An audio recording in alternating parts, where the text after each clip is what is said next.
Hello dear friend, कैसे हैं आप? आशा करता हूँ बिल्कुल हर रोज की तरह मस्त होंगे। जैसा कि मैं हर रोज आपके लिए एक नई वीडियो लेके आता हूँ, एक नया एपिसोड लेके आता हूँ। और आज भी मैं आपके लिए लेकर आया हूँ बहुत ही बेहतरीन सा एक वीडियो, जिसमें मैं आपको यूपी बीएड एंट्रेंस एग्जाम को लेकर आपको पढ़ाने वाला हूँ। रीजनिंग का कंटेंट अर्थात उसमें जो चैप्टर है आपका बैंक आरेख, उसको लेकर मैं आगे बढ़ूंगा। तो कैसे हैं प्यारे दोस्त, लगे रहिए, निरंतर मेहनत करते रहिए और सरकारी सीट हमें चाहिए।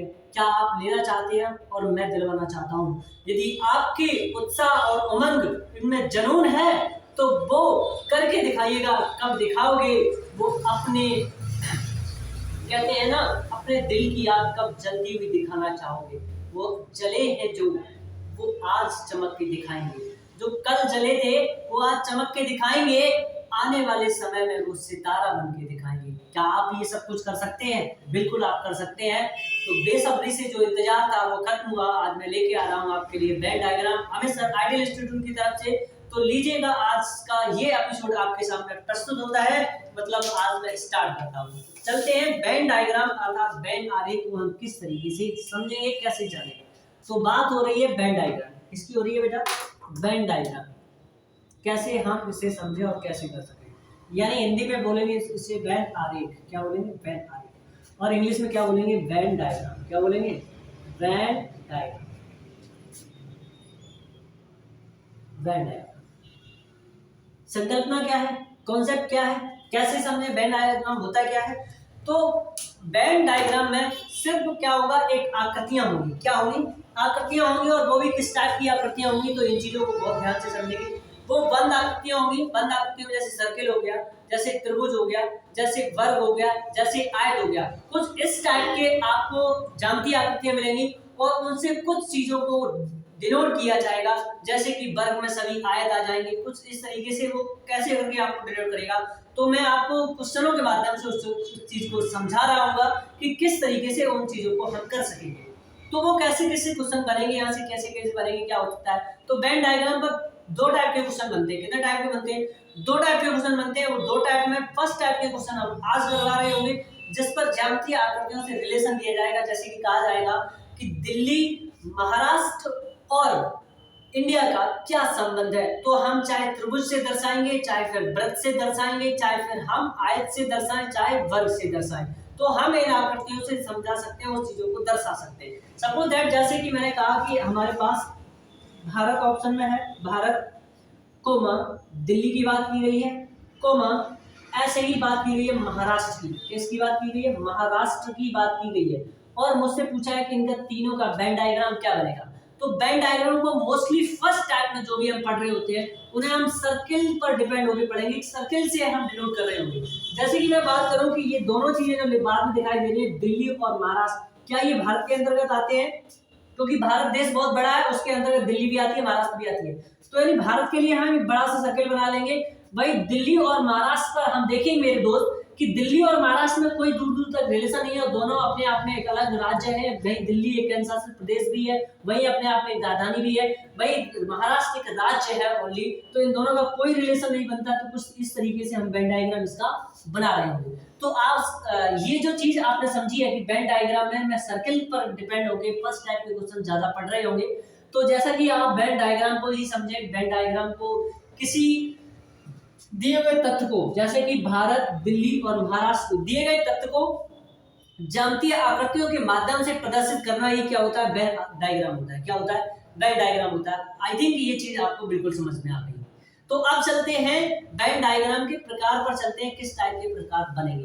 तो वेन डायग्राम का फर्स्ट टाइप का प्रकार होता है, यानी टाइप 1 की बात करेंगे। टाइप 1 के क्वेश्चन किस तरीके से यहाँ से बनेंगे, वेन डायग्राम पर फर्स्ट टाइप के क्वेश्चन कैसे कैसे बनेंगे, वो हम आज आपको सॉल्व करा रहे होंगे। तो क्या आप इन चीजों को समझ रहे हो या नहीं? अगर समझ रहे हो तो कॉपी पेन उठा लीजिएगा। अभी तक मैंने आपको समझाया है, तो अब आप कॉपी पेन उठा लीजिएगा और नोट करना स्टार्ट कीजिए वेन डायग्राम अर्थात वेन आरेख। और जिसमें टाइप 1 के मैं क्वेश्चनों की बात करूंगा।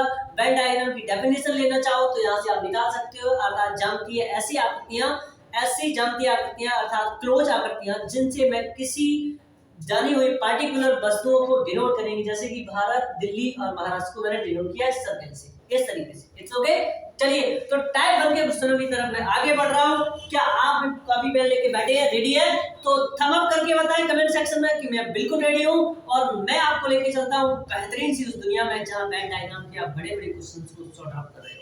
कॉन्सेप्ट सीख लीजिएगा, बाकी अपनी प्रैक्टिस करते रहिएगा। तो चलते हैं आज की इस श्रृंखला में, आगे की तरफ बढ़ते हैं बेहतरीन से क्वेश्चन की तरफ। तो देखिएगा, टाइप 1 का पहला क्वेश्चन मैं आपके सामने लेके आ रहा हूँ और किस तरीके से वो क्वेश्चन आपसे पूछा जा सकता है। पहले मैं आपको कॉन्सेप्ट दूंगा, फिर उसके बाद में वहां पर मैं न्यूमेरिकल आपको एग्जांपल दे रहा हूँ। कॉन्सेप्ट के साथ numerical, concept numerical, concept numerical. तो कॉन्सेप्ट सीख लेना बेटा, कहीं भी आप जाना किसी भी टाइप का सवाल मिले आसानी से आप कर सकोगे। यदि आपने कॉन्सेप्ट नहीं सीखा है, सवाल रट लिया है, तो सवाल थोड़ा सा टर्न किया जाएगा, फिर आप परेशान हो जाओगे, फिर उसमें फंस जाओगे। इसलिए आपको ध्यान देना है कि पहले कॉन्सेप्ट सीखना है, फिर आपको देन सवाल लगाना है। It's okay. चलिए पहले कॉन्सेप्ट की तरफ चलते हैं। पहला कॉन्सेप्ट आपसे क्या जानना चाहता है, किस टाइप का क्वेश्चन बनेगा। यानी पहले टाइप में आपसे वो पूछ सकता है कि संबंधों की पहचान पर आधार, यानी संबंध आपके पास होंगे, संबंधों की पहचान के आधार पर वेन डायग्राम। यानी मैं लिख रहा हूं संबंधों की पहचान के आधार पर, संबंधों की पहचान के आधार पर, संबंधों की पहचान के आधार पर, पहचान के आधार पर वेन डायग्राम, वेन डायग्राम या वेन आरेख। ठीक है, कैसे करें देखिएगा। तो इसमें जो फर्स्ट टाइप का, इसमें भी मैं फर्स्ट टाइप का कॉन्सेप्ट लेके चलता हूं कि फर्स्ट टाइप के क्वेश्चन कैसे बनेंगे। ऐसी आकृतियां, ऐसे शब्द जिनका तीनों या दो आकृतियां हो या तीन आकृतियां हो, जिनका आपस में कोई रिलेशन ना हो, तो उन्हें हम वेन डायग्राम के माध्यम से फर्स्ट टाइप में कैसे समझेंगे। तो देखिएगा, जब दो समूहों में से कोई एक समूह दूसरे से बिल्कुल पूर्णतः कैसा हो, पूर्णतः समाहित हो। जब पहले टाइप में लिखेंगे, जब दो समूह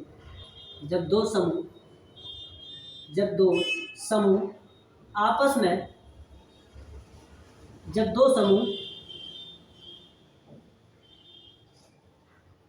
दो समूह आपस में इस प्रकार जुड़े हों, आपस में इस प्रकार जुड़े हों, इस प्रकार जुड़े हों कि पहला समूह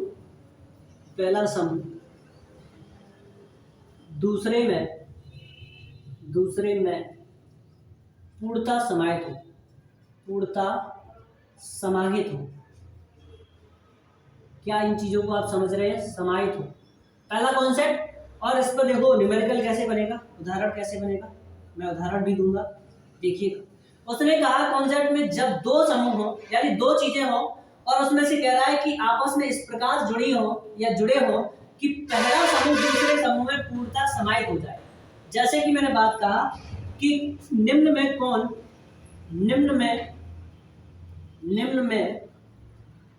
कौन आकृति, कौन सी आकृति भारत और दिल्ली के संबंध को दर्शाएगी, भारत और दिल्ली के संबंध को दर्शाएगी, दिल्ली के संबंध को प्रदर्शित करेगी, संबंध को दिखाएगी या प्रदर्शित, दिखाएगी या प्रदर्शित करेगी। ठीक है, तो मैं आपको ऑप्शन दे रहा हूं। पहला ऑप्शन ये है कि ये वाला बनेगा। ठीक है, बी ऑप्शन में आपसे कहेगा या तो इस तरीके से बनेगा, या फिर वो कहेगा कि दोनों इस तरीके से बनेंगे। ठीक, तीसरे ऑप्शन में सी में वो आपसे कहेगा कि कुछ इस तरीके से बनेगा। ठीक, चौथा ऑप्शन डी आपके पास है, वो आपसे कहेगा कि कुछ इस तरीके से बनेगा। जैसे कि एक और फिगर में आपको डाल दूं, या नन ऑफ दीज डाल दूं, इसमें से नन ऑफ दीज डाल दूं। और ऑप्शन आपके पास ये है, पहला ऑप्शन आपके पास ये, दूसरा ऑप्शन आपके पास ये, तीसरा ऑप्शन आपके पास ये, और चौथा ऑप्शन आपके पास ये। यानी उसने क्वेश्चन में पूछा है कि निम्न में से कौन सी आकृति भारत और दिल्ली के संबंध को दर्शाएगी। तो आप क्या करोगे, भारत अर्थात दिल्ली। अब आप अपने नेचुरल कॉन्सेप्ट पे आओगे कि तुम भारत और दिल्ली को कैसे समझते हो। तो वही आप देखोगे, भारत में 28 राज्य हैं और वही 8 केंद्र शासित प्रदेश हैं। तो भारत बहुत बड़ा है और दिल्ली एक छोटा सा स्टेट केंद्र शासित प्रदेश है, और उसमें से दिल्ली एक राजधानी भी है। तो दिल्ली एक छोटा सा एरिया है, अर्थात भारत बहुत बड़ा है। तो आप देख पाओगे कि भारत में क्या होगा, भारत एक बड़ा सा गोला बनेगा, वही दिल्ली का एक छोटा सा गोला बनेगा, उसमें दिल्ली के अंदर समाये। तो ऐसा कहीं वेन डायग्राम आपको कहीं दिखाई दे रहा है? अगर ऐसा कहीं दिखाई दे रहा है तो वही आपका आंसर बनेगा। ये नहीं बन सकता है, ये भी नहीं बन सकता है, ये बनेगा option number A is the right answer बनेगा। क्या बनेगा? Answer number A is the right answer. तो क्या ये चीज आपने आई थिंक समझी होगी और समझ में भी आ गई होगी। तो ये छोटे छोटे से क्वेश्चन अभी मैं पढ़ा रहा हूँ, थोड़े से आगे बढ़ेंगे, ठीक है। आगे लेवल बढ़ाते हुए आपको इजीली वेन डायग्राम समझ में आएगा। आगे बढ़ते हैं, अगले किस टाइप का क्वेश्चन आपसे पूछा जा सकता है नेक्स्ट, आगे बढ़ते हैं। तो मेरे प्यारे प्यारे दोस्त, जितने भी तब तक हम अगले क्वेश्चन की तरफ बढ़ते हैं, तो जितने भी मेरे प्यारे दोस्त कमेंट सेक्शन में मुझे देख रहे हैं, वो क्या करें, इस वीडियो को ज़्यादा से ज़्यादा शेयर कर दें, अपने दोस्तों तक पहुंचा दें, जिससे कि जो जितने भी बच्चे हैं यूपी बीएड एंट्रेंस एग्जाम देना चाहते हैं जो 24 अप्रैल को कंडक्ट होगा, तो मेरे प्यारे दोस्त उस एग्जाम में सभी के अच्छे मार्क्स आ सकें। इसलिए मैं सभी से यही रिक्वेस्ट करता हूँ कि ज़्यादा से ज़्यादा तक लोगों तक इस वीडियो को पहुँचाइएगा, और जिससे उनका भी कहीं ना कहीं जो सपना है वो पूरा हो सके, अर्थात सरकारी बीएड को कर सके। चलिए अगले क्वेश्चन की तरफ बढ़ते हैं। अगला क्वेश्चन सेकंड टाइप का किस तरीके से आपसे पूछा जा सकता है। सेकंड टाइप का क्वेश्चन कैसे आपसे पूछा जाएगा, तो जब वो कहेगा कि दो ऐसे समूह जिसमें दो ऐसे बड़ अर्थात दो ऐसी राशियां जिनका आपस में कोई संबंध ना, जैसे कहेगा कि कौन सी आकृति है जिनका, मतलब मैं क्वेश्चन ही ले लेता हूँ, कॉन्सेप्ट को मैं समझा देता हूँ और क्वेश्चन का सीधा प्रैक्टिस करते हैं। यानी कहता है कि दो ऐसी आपकी आकृतियां होंगी, यानी वस्तुएं होंगी जिसमें दोनों आकृतियां एक दूसरे से अलग अलग रहेंगी। अर्थात बात करेगा कि कहीं वो बात करेगा कि दिल्ली और बिहार में क्या संबंध है, दिल्ली और बिहार में क्या संबंध है, दिए गए वेन डायग्राम के आधार पर मुझे बताइए। या वो कहेगा भारत और पाकिस्तान में क्या संबंध है, ये दिए गए वेन डायग्राम के आधार पर मुझे समझाइए। या वो कहेगा कि भारत और इंग्लैंड के बीच में क्या संबंध है, कौन सी आकृति से हमें समझाया जा सकता है, तो वो आपसे पूछा जाएगा। तो मैं उदाहरण में डायरेक्ट यहाँ पर करता हूँ, कॉन्सेप्ट मैंने समझा दिया है। तो कहेगा, क्वेश्चन कहेगा कि निम्न आकृति में या कौन सी आकृति में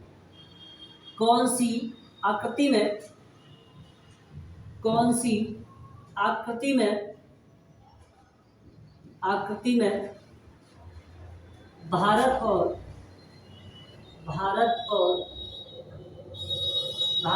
अमेरिका के बीच संबंध दर्शाती है, के बीच संबंध प्रदर्शित करती है या दिखाती है, प्रदर्शित करती है या दिखाती है। तो मैं 4 ऑप्शन दे रहा हूं। पहला ऑप्शन आपके पास ए कह रहा है कि ये वाला संबंध दिखाती है, दूसरा ऑप्शन ये कि ये वाला संबंध दिखाएगी, यानी ये बी ऑप्शन है। सी ऑप्शन आपसे कह रहा है कि वो कुछ इस तरीके से दिखाएगी, ठीक है। और चौथा ऑप्शन आपके पास है डी, नन ऑफ दीज। क्या है? None of these. क्या इनमें से कोई ऑप्शन है आपके पास? अब देखिएगा भारत कहाँ पर रखा हुआ है, अपना उत्तरी गोलार्ध में। वहीं आप देख पाओगे कि जो अमेरिका की बात की जा रही है वो आधा उत्तरी गोलार्ध में, आधा दक्षिणी गोलार्ध में है। यानी कह सकते हैं ये बीच में समुद्र पड़ता है, भारत से बहुत दूर है। तो भारत और अमेरिका का अगर आप वित्तीय लेन देन में चले जाओगे तो वहां कोई रिलेशन भी बन जाता है, लेकिन यहाँ कोई रिलेशन नहीं होगा। वेन डायग्राम में ऐसे कोई रिलेशन को नहीं लेके आएंगे, ठीक है, समझ पाए ना। तो इसमें क्या बनेगा, दोनों देश अलग अलग है, तो option number A is the right answer. तो ये क्वेश्चन बन जाएगा यहाँ, ठीक है। क्या ये चीज आपको भी समझ में आ गई है? तो चलते हैं अगले क्वेश्चन की तरफ। अगला खूबसूरत सा क्वेश्चन आपके सामने आने वाला है, ऐसा ही बेहतरीन सा क्वेश्चन होगा। तो मेरे दोस्त समझते रहिएगा और ऐसे ही निरंतर प्रयास करते रहिएगा, जिससे हम बहुत ही बेहतरीन कंटेंट आपको दे सके और अपना काम जो है वो हम अपना आसानी से बना ले जा सके। अगले थर्ड टाइप के क्वेश्चन की तरफ चलते हैं। थर्ड टाइप का कॉन्सेप्ट किस तरीके से आपसे पूछा जाएगा। तो थर्ड टाइप का कॉन्सेप्ट आपसे पूछने से पहले मैं जानना चाहता हूँ कि जैसे जैसे समूह बढ़ते चले जाएंगे, अभी हम 2 की बात कर रहे हैं, कभी 3 की बात होगी, तो कभी 4 की बात होगी, तो कभी 5 की बात होगी वस्तुओं की, तो उनका संबंध किस तरीके से हम दर्शा पाएंगे या नहीं दिखा पाएंगे, तो उनकी भी बात चलेगी। बड़े बड़े एग्जाम में 4-5 चीजें एक साथ डाल के पूछी जाती है। तो मैं थर्ड टाइप पर चलता हूँ। थर्ड टाइप में कह रहा है कि जब 2 समूहों में कोई भी एक दूसरे को अंशतः समाहित हो, यानी कह रहा है कि कोई 2 समूह होंगे और उसमें एक और दूसरे का कोई कहीं थोड़ा सा रिलेशन कहीं ना कहीं आएगा, तो उस टाइप की आकृति हम कैसे बना सकेंगे। तो क्या इन चीजों को भी समझ सकेंगे, तो हम समझेंगे। जब वो कहेगा तो मैं क्वेश्चन ये लेता हूँ कि दो कोई ना कोई समूह होंगे और उनका कहीं ना कहीं थोड़ा सा रिलेशन होगा, तो हम उस चीजों को कैसे समझा पाएंगे। तो एग्जाम्पल के थ्रू हम इन चीजों को समझते हैं कि किस तरीके से कर सकते हैं। यानी एग्जाम्पल आपसे मैं देना चाहता हूँ वो कुछ इस तरीके से, कौन सी आकृति महिला और शिक्षक के संबंध को दर्शाएगी। तो क्वेश्चन है, कौन सी आकृति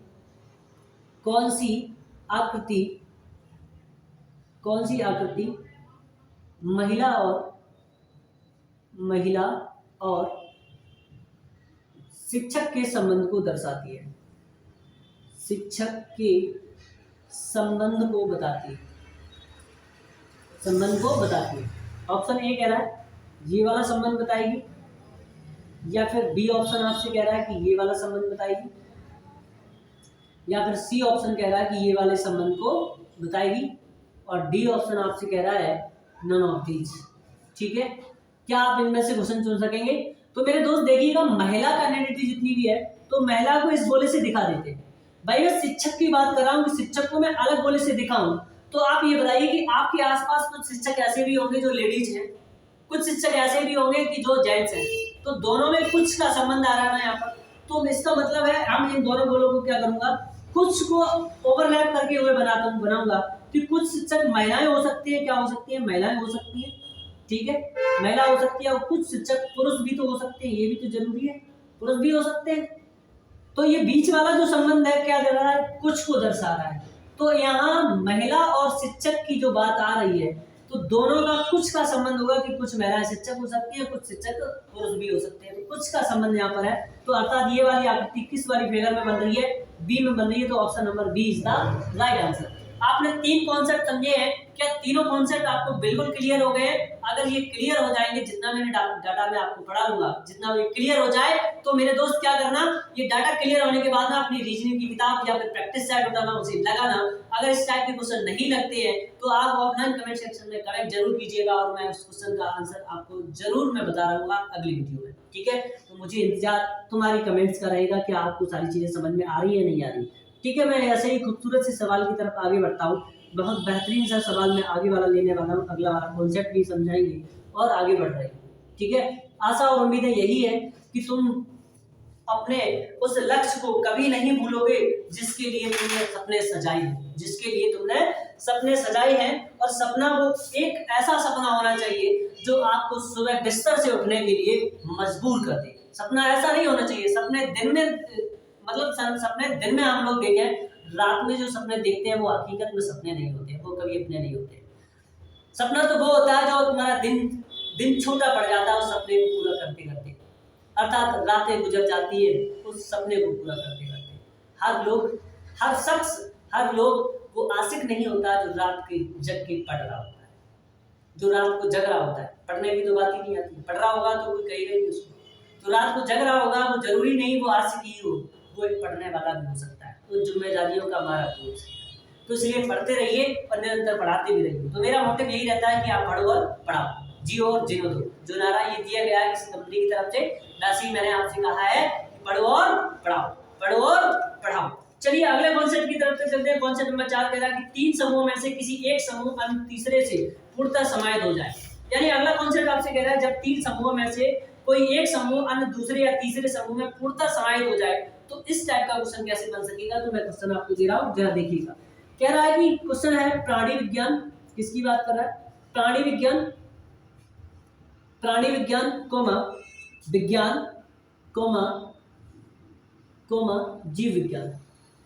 जीव विज्ञान। ठीक है बेटा, अभी तक 2 ही वर्ड दिया जाते थे, 2 कंटेंट दिए जाते, अब की बार 3 वर्णों से साथ में, वो 3 तत्व देने के साथ में, 3 कंटेंट देने के साथ में आपसे रिलेशन पूछेगा। तो यहाँ से पूछ रहा है कि तीनों वर्णों का उपयुक्त संबंध क्या होगा। यानी यहाँ से क्वेश्चन कैसे बनेगा, प्राणी विज्ञान, जीव विज्ञान और विज्ञान में निम्न आकृति में से कौन सा संबंध होगा। में निम्न आकृति कौन सी होगी। ठीक है, 4 ऑप्शन आपके पास। पहला ऑप्शन आपके पास है क्या ये होगी, पहला ऑप्शन। दूसरा बी ऑप्शन आपसे कह रहा है कि ये होगी। जरा बहुत धैर्य से करना है इन क्वेश्चनों को बेटा, क्योंकि अब थोड़ा सा लेवल बढ़ रहा है, क्योंकि यही मुझे दरकार है और यही चीजें मुझे पढ़नी है। और इसी की आपको जरूरत है।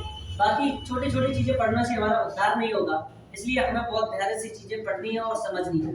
जरा देखेंगे इसमें से कौन सा फिगर बन रहा होगा, देखेंगे इसमें से कौन सा फिगर बन रहा होगा। क्या आप इन चीजों को देख पाएंगे? कह रहा है कि प्राणी विज्ञान, विज्ञान और जीव विज्ञान। अगर आप देखो विज्ञान में क्या है, दोनों विज्ञान समाहित है, तो अर्थात एक तो बड़ा गोला बन रहा होगा विज्ञान के लिए, एक किसके लिए बन रहा होगा? विज्ञान के लिए बड़ा गोला बन रहा होगा, क्योंकि ये दोनों विज्ञान इसमें समाहित हो जाते हैं। विज्ञान चाहे प्राणी विज्ञान हो, चाहे नक्षत्र विज्ञान हो, चाहे कोई सी भी विज्ञान हो, विज्ञान के अंतर्गत आएगी। तो प्राणी विज्ञान और जीव विज्ञान में कोई रिलेशन है क्या?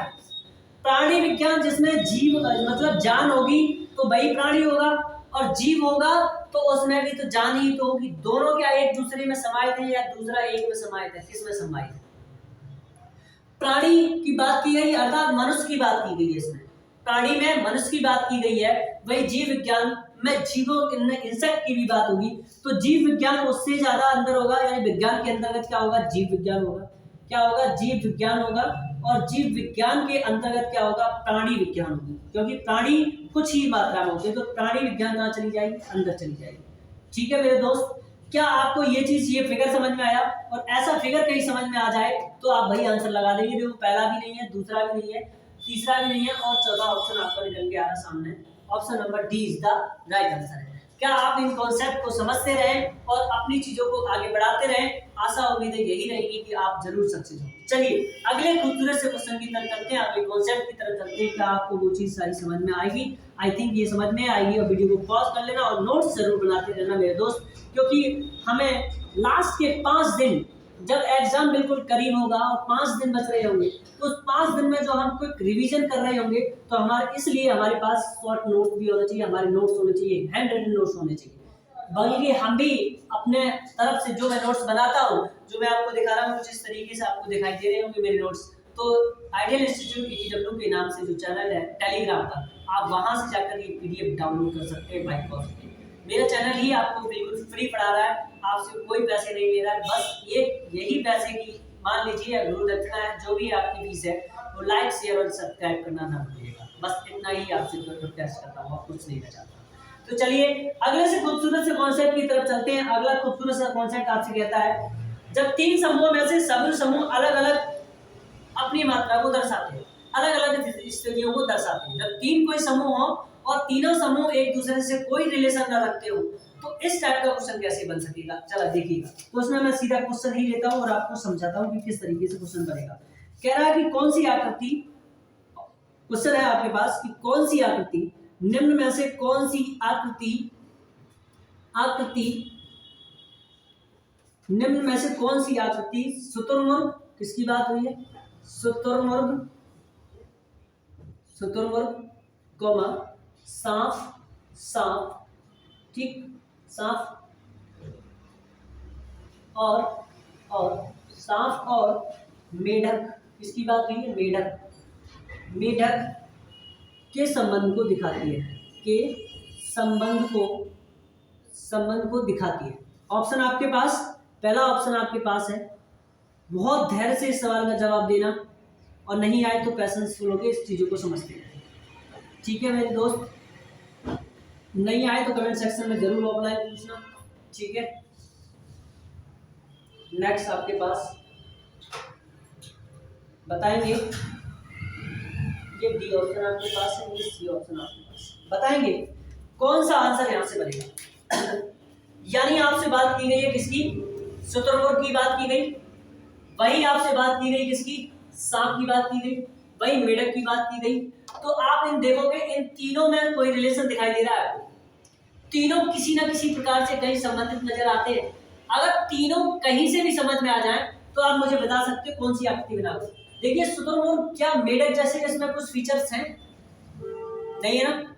अगर सांप को देखो तो सांप रेंग के चलता है, समुद्र जो आपका सांप में पाए नहीं होते हैं, इसके पाए होते हैं, इसके भी पाए होते हैं। तो आप इन दोनों को जोड़ सकते हो, तो इसके पैर होते हैं, इसके पैर होते हैं, इसके पैर नहीं होते। तो पैरों के आधार पे, एक आधार पे पूरा कॉन्सेप्ट मत दे देना, अपने अलग अलग कॉन्सेप्ट लगा के देना। ये सरीसृप है, ये पैर चलता है, ये थोड़ा उड़ भी लेता है, ये बिल्कुल नहीं उड़ पाता है। तो तीनों अलग अलग होंगे, तीनों अलग अलग होंगे। तो जो कॉन्सेप्ट ज्यादा उचित लगे, ऑथेंटिक लगे, उसे चुनना है। तो तीनों अलग अलग हो गए, वो ऑप्शन कौन सा है? तीनों अलग अलग हो गई, मैंने एग्जांपल पे भी दिया है, तीनों का अलग अलग संबंध क्या होगा, तो option number C is the right answer होगा मेरे दोस्त, क्योंकि तीनों अलग अलग अपना अपना संबंध किसी से किसी भी तरीके से रिलेटेड नहीं हो रहे हैं। तो आप कहीं पैरों के आधार पे ये मत कर लेना कि पैरों के आधार पे, तो पैरों के आधार पे ये पैरों से चलता है शुतुरमुर्ग, तो पैरों पे मेढक भी चलता है, लेकिन मेढक के पैर 4 होते हैं, शुतुरमुर्ग के 2 ही होते हैं। तो यहाँ पर अलग कर लिया, तो तीनों चीजें कैसी हो गई, अलग अलग हो गई, अर्थात तीनों समूहों का कोई संबंध नहीं है, अर्थात अलग अलग फिगर बनेगी। ठीक है, ऐसे ही खूबसूरत से सवाल की तरफ, नेक्स्ट सवाल की तरफ बढ़ते हैं मेरे प्यारे दोस्त। आशा और उम्मीदें यही है कि आप अपनी पढ़ाई के साथ साथ धैर्य के साथ में लगे रहेंगे और ज़्यादा से ज़्यादा अपनी मेहनत करेंगे, जिससे आपको सरकारी सीट मिले। मेरे आइडियल स्टूडेंट के परिवार की तरफ से या मेरी तरफ से आप सभी को यही गुजारिश है कि आप ज़्यादा से ज़्यादा अच्छे से अपनी तैयारी करें। अगले कॉन्सेप्ट की तरफ चलते हैं। अगला कॉन्सेप्ट आपसे कहता है, जब 3 समूह में से कोई एक समूह अन्य दूसरे या तीसरे समूह से अंशतः समाहित हो, मतलब 3 समूह है, उसमें से कोई एक समूह की बात की जा रही है और वो कोई दूसरे या तीसरे से थोड़ा अंशतः जुड़ा हुआ हो, तो इसका डायग्राम हम कैसे बना पाएंगे, तो देखिएगा क्वेश्चन कैसे बनेगा कि निम्न आकृति में से या कौन सी आकृति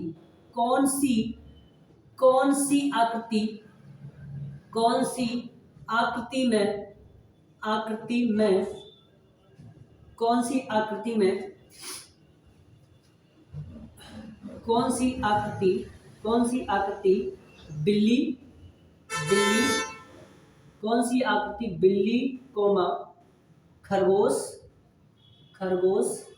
और नर का संबंध दिखाती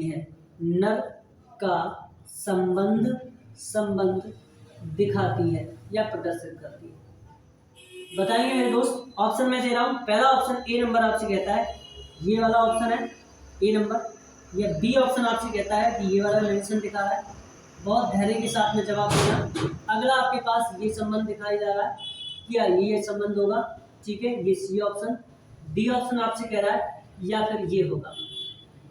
बताएंगे बहुत धैर्य से इस सवाल का जवाब। यानी उसने कहा कि कौन सी आकृति बिल्ली, खरगोश और नर को दिखाएगी, तो बिल्ली और खरगोश का कहीं रिश्ता आपको नजर आ रहा है कि दिखाई दे रहा है। वही नर की बात की जा रही है, तो नर का मतलब क्या होता है, जो जेंडर की बात करें इंग्लिश में हम, तो जेंडर की बात है, जहां पर मेल की बात की जा रही है। तो यहाँ पर देखो, ना तो हम बिल्ली का हम यहाँ पर जेंडर बता सकते हैं, ना ही खरगोश का जेंडर बता सकते हैं। बिल्ली को बिल्ला कहते हुए देखा, बिलौटा, है ना, बिलौटा। तो मान सकते हैं कि बिल्ली को एक बार हम लेडीज जेंडर में शामिल कर लेते, फीमेल जेंडर। भाई हम खरगोश को क्या कर, खरगोश नहीं नाम सुना या खरगोशा नहीं सुना ना, तो ये जेंडर कैसा है, कॉमन जेंडर है, मतलब इसमें हम डिफाइन नहीं कर सकते। तो वही हम इसकी बात करें, नर की बात करें, तो ये नर में ये भी आ सकता है, ये आ सकता है, ये तो नहीं आ सकती है, तो ये तो अलग हो गई। और वही आप देख पाओगे, ये तो अलग हो गई, लेकिन खरगोश नर भी हो सकता है और मादा भी हो सकता है। तो ऐसे ही बिल्ली क्या हो सकती है, नर भी हो सकती है और मादा भी हो सकती है। तो तीनों का कहीं ना कहीं क्या है, अंशतः संबंध है। अगर मैं बात करूं कि बिल्ली को मैं हटा लूं कि यहाँ पर बिल्ली फीमेल जेंडर में मुझे नजर आती है, तो खरगोश और नर, इन दोनों का तो रिलेशन समझ में आता है। अर्थात मैं देख पाऊं तो खरगोश और नर को हम ऐसे लगा सकते थे, कुछ का रिलेशन लगा सकते थे। भाई बिल्ली को मैं अलग कर लूं तो ये वाली आकृति हमें कहीं फिगर में दिखाई दे रही है, कहीं नहीं दिखाई दे रही है, तो इसका मतलब है हम कौन सा फिगर चुने। अब यहाँ पर देखिए कि नर बिल्ली हो सकती है, खरगोश हो सकता है। क्या हम ये देख सकता हूँ कि खरगोश नर हो सकता है, ये बिल्ली हो सकती है? क्या इनका कोई उपयुक्त आंसर ये बनेगा या फिर ये बनेगा? तीनों का रिलेशन अलग अलग है क्या? खरगोश नर भी हो सकता है, बिल्ली भी हो सकती है, बिल्ली नर हो सकता है, खरगोश हो सकता है, खरगोश नर हो सकता है और बिल्ली हो सकती है। यानी आप देख पाओगे कि कुछ खरगोश नर है, क्या वो बिल्ली भी हो सकते हैं? अगर वो बिल्ली भी हो सकते हैं, यहाँ पर थोड़ा सा ध्यान देना कि इस फिगर में और इस फिगर में क्या अंतर है।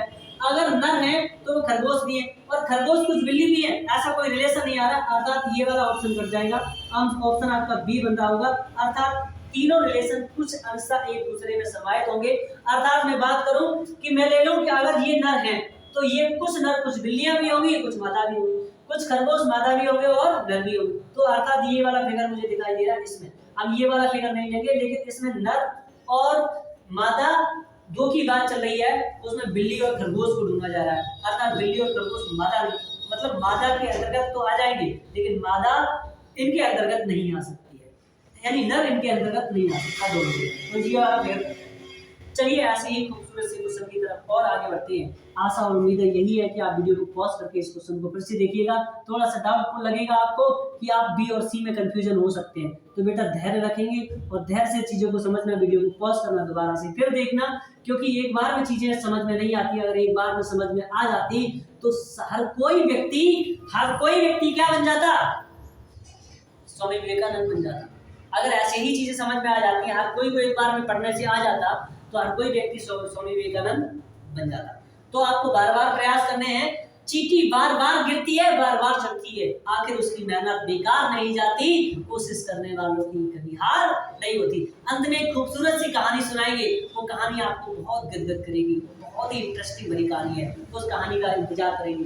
लास्ट क्वेश्चन की तरफ आगे बढ़ते हैं। तो कहता है अगला कॉन्सेप्ट आपसे कहता है, जब 3 समूहों में किसी से एक समूह दूसरे समूह में पूर्णतः समाहित हो तथा तीसरा समूह पूर्णतः अलग हो जाए, अर्थात 2 समूहों की एक दूसरे में समाहित होने की बात की जाए और एक समूह बिल्कुल अलग हो जाए, कुछ इस कॉन्सेप्ट की बात की जा रही है। तो मैं इसमें न्यूमेरिकल दे रहा हूँ, न्यूमेरिकल के माध्यम से आपसे समझा रहा हूँ कौन सी आकृति पटना, बिहार और उत्तर प्रदेश के संबंध को दिखाती है। तो कह रहा है कौन सी आकृति पटना बिहार और यूपी के संबंध को दिखाती है, यूपी के संबंध को दिखाती है।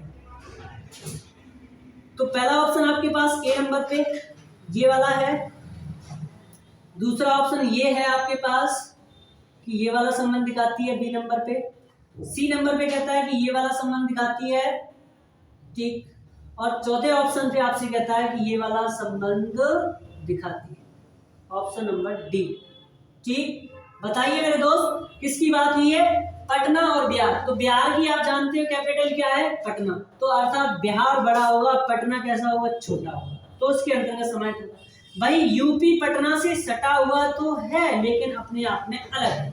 तो ये वाली फिगर कहीं दिखाई दे रही है आपको, ये फिगर आपको दिखाई दे रही है ऑप्शन नंबर बी में, तो option number B is the right answer, option number B is the right answer. तो आज की श्रृंखला में रीजनिंग के इस चैप्टर में वेन डायग्राम में आज के लिए इतना ही रखते हैं, लेकिन वही हम थोड़ा सा आपको मैंने बताया था कि ये सारी चीजें आई थिंक आपको समझ में आ गई होंगी और बहुत अच्छे से आई होंगी। तो आप इसका स्क्रीनशॉट लीजिए, नोट्स बना लीजिएगा और निरंतर लगे रहिएगा। भाई मैं आपसे 2 मिनट चाहूंगा, मैंने कहा था एक खूबसूरत सी कहानी सुनाएंगे और वो कहानी कुछ हम लोगों से रिलेटेड ही है और हमें ऐसा ही बनना चाहिए। इस कहानी से हमें बहुत कुछ सीखने को मिलेगा, तो धैर्य से इस कहानी को सीखिएगा। कि एक मेढकों का, मेरे दोस्त क्या था, ग्रुप था, एक मेढकों का एक ग्रुप था, उस ग्रुप में एक बहरा मेढक भी था, तो वो मेढक क्या करते हैं, एक पहाड़ी पर चढ़ना स्टार्ट होते हैं और जो पहाड़ी पर चढ़ जाएगा वो इस भव सागर से पार निकल जाएगा, अर्थात उसे भगवान मिल जाएंगे। तो क्या होता है, सारे मेढक चल देते हैं उस पहाड़ी की तरफ चढ़ने के लिए और सारे मेढक चढ़ते हैं उस पहाड़ी पर, चढ़ते चढ़ते आधी दूर चढ़ पाते हैं और गिर जाते हैं, तो किसी का पैर टूट जाता है, किसी का हाथ टूट जाता है। तो मेढकों के ग्रुप में एक अफवाह फैल जाती है कि पहाड़ी पर चढ़ने से पैर टूट जाएंगे, कि ये हो जाएगा वो हो जाएगा, हम इस भव सागर से पार नहीं निकल पाएंगे, अर्थात मुझे जॉब नहीं मिल पाएगी, हम अपने भी बात करें।